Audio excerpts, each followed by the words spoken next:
Mais uma vez, continuando a leitura do livro O Perispírito e Suas Modelações, feito por Luiz Gonzaga Pinheiro.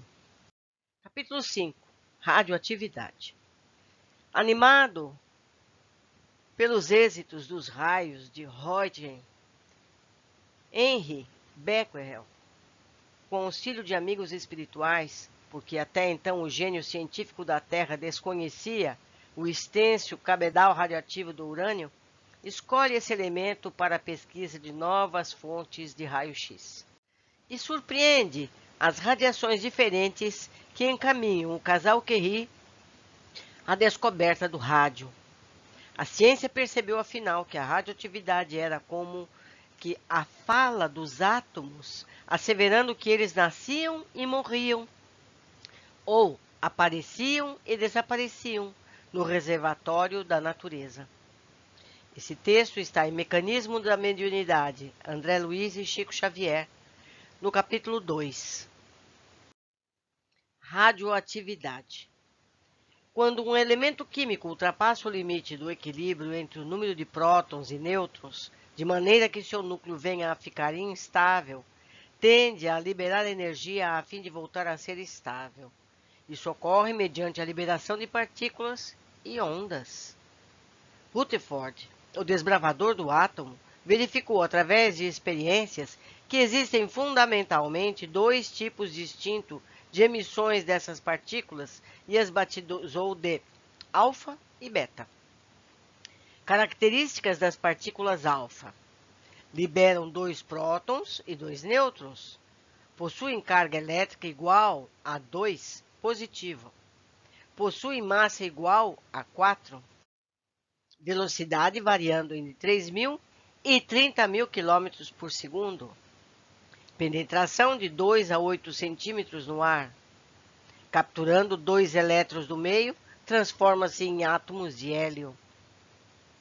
Quando um núcleo emite uma partícula alfa, o seu número atômico diminui de 2 unidades e o seu número de massa de 4 unidades. Isso equivale a dizer que já não é mais o mesmo elemento químico, e sim outro elemento, mais abaixo, de vez que, na tabela periódica, os elementos se ordenam segundo o critério ascendente dos números atômicos. Características das partículas beta: liberam um elétron e um neutrino do núcleo. Os elétrons liberados têm origem a partir de nêutrons. Possuem carga negativa, velocidade variante entre 70.000 e 300.000 km por segundo, penetração até 1 milímetro no chumbo. Quando o núcleo emite uma partícula beta, seu número atômico aumenta de uma unidade e seu número de massa não se altera. Nesse caso, existe a formação de outro elemento mais acima, na escala evolutiva e também na sequência da tabela periódica, de vez que o elemento elevou o seu número atômico de uma unidade. Características das radiações gama: não são partículas, mas ondas eletromagnéticas que ultrapassam os raios-x em velocidade.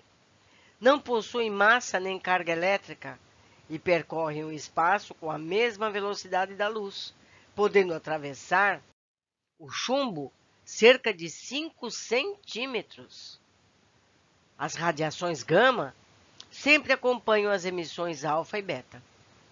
As partículas alfa e beta trazem importantes informações sobre a evolução da matéria, bem como da sua desagregação ou volta ao estado de energia para se integrar ao repositório energético universal.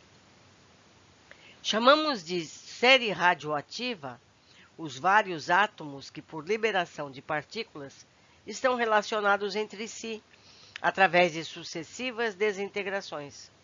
Apresentamos graficamente as 3 séries mais importantes da natureza. Digo eu, infelizmente eu não encontrei os gráficos que vieram no livro original com melhor definição para ilustrar esse trabalho que estamos fazendo. Abaixo, os que contam no livro original do qual estou fazendo a leitura. Então, eu acho que vocês podem, num livro de química, de física, que tenham em mãos, podem ver pessoalmente esse gráfico, caso tenham interesse. Esse gráfico é da família do actínio, este outro da família do tório, este outro da família do urânio. Seguindo com o texto. É dessa maneira que o actínio, o tório e o urânio dão origem a outros elementos químicos a diferentes espaços de tempo, que variam de simples fração de segundo a milhares de anos. Nota-se nessas três sequências que a matéria obedece a um plano evolutivo, facultando a pluralidade de elementos pela doação de energia. O que o autor está querendo nos deixar claro nessa primeira parte? Porque serão faculdades que vão estar presentes lá no perispírito, na análise do perispírito. Por isso que ele está dando esses exemplos.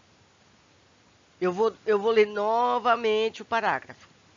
É dessa maneira que o actínio, o tório e o urânio dão origem a outros elementos químicos a diferentes espaços de tempo, que variam de simples fração de segundo a milhares de anos.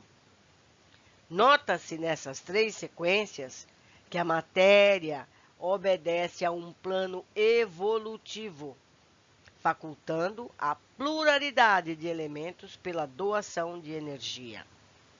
Aliás, a doação é marca divina, traço inconfundível nas construções universais.